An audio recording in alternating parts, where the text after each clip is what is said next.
before we get into the show, I do want to just take a short moment here to clarify some of the things that I said on yesterday's wrap-up show. I reposted that clip of the show to my own channel, as I usually do with some of the highlights from these shows here. I've been getting some comments that I think are just kind of, taking, what I say and running with it in a different direction than I intended here. And, or maybe they're seeing the title of my video and opening up the conversation here and assuming that I've got an opinion that I don't have. I want to be very clear here. I had no problem with Ross Chastain on a personal level here or anything like that. I didn't launch like a personal attack or anything. I didn't say like this is a black eye on the sport or this is the worst possible thing he could have done, or say that Denny Hamlin deserves that spot in the championship 4 over him.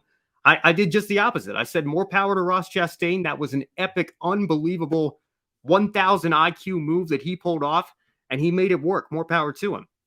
All I was trying to do was say, we can look at that in the moment and be amazed by what we saw, as I think we all were. Jaws were on the ground. We were absolutely speechless. But at the same time, there is a gate there. There is a car issue with this next-gen car that is putting the drivers at risk in terms of safety. Like, we have to take these things into consideration, I think. And we also have to consider the can of worms that this opens now. Are other drivers going to try to replicate that now that they've seen that clearly it's possible? Ross Chastain pulled it off. It's clearly possible now. Are they going to try to do that when we come back, especially if Martinsville continues to be a cutoff race?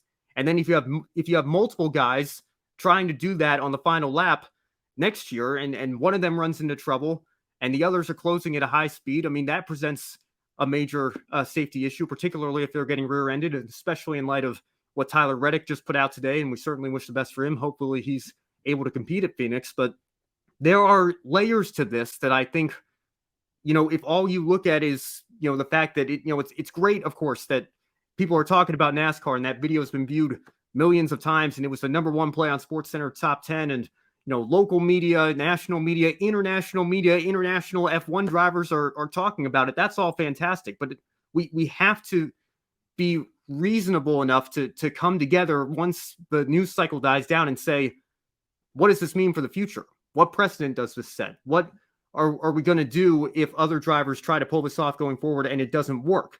And we can't let this spiral out of control, I think, to the point where everybody's doing that on the last lap. Because, and like you said, Kobe, I don't think it's going to get to that point. I don't think every driver is going to be that bold. I'm not surprised that Ross Chastain is the one that thought of it, because we've seen similar moves like that from him in the past and aggression levels like that. But I don't think these are conversations that are completely unwarranted. And one final thing I want to say before we get into the main topics of the show tonight.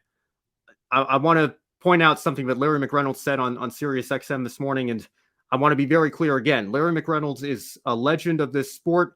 As far as I'm concerned, he's got a Hall of Fame resume. He has accomplished more in broadcasting and as a crew chief and within the sport as a whole than I could ever possibly dream of accomplishing in whatever career path I take in my own future. I've got a tremendous amount of respect for him. But when he came out and said, shame on NASCAR if they're even considering a rule change or policing this in any way, shape, or form, I'm sorry. I can't get behind that, because to me, that sounds like we're shutting down even having the conversation. We're shutting down even being open to the idea that maybe there is a legitimate concern here in regards to safety. Maybe there's a legitimate Pandora's box that has been opened now that would be very hard to close if we don't at least make a statement one way or the other as to how we're going to handle moves like that in the future. And so I think to shoot that conversation down entirely and say, well, shame on NASCAR if we're even going to talk about it, I just can't get behind that. So, I welcome people who might disagree with me, who might think that was completely awesome and there are no worries. I welcome the people that didn't like that at all and maybe think, Ross Chastain should have been given a track limits violation or whatever. I know it's not really track limits because he is staying within the boundaries of the wall. He used the wall to make that move. But, I welcome those conversations and disagreements, but we have to keep it civil. But I always say on this show, I want us to have these discussions and have these civil debates and civil discourse without, getting to that point where, we're shooting each other down. So whether it's you, Kobe, or, Josh or Brandon or Casey or Joe or Daniel on the Women in Motorsports show, or Adam or Matt Bro or whoever it is.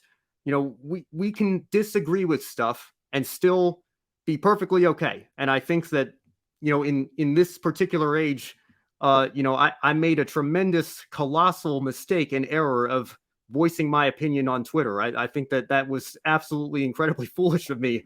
And I think anytime I do that, it's incredibly foolish because you know what you're going to get. But that's all I wanted to say in regards to yesterday's show. I want to be very clear, all credit in the world to Ross Chastain, but at the same time, I think that these conversations are important and are worth having, and hopefully we're going to continue to have them even as we get into the off season here. Hey everyone, I'm Ben Schneider. Thank you so much for watching. Before you go, make sure you subscribe to my YouTube channel for more Grid Network highlights and analysis, and for full episodes of Grid Live Encore and other Grid programming, subscribe directly to Grid Network.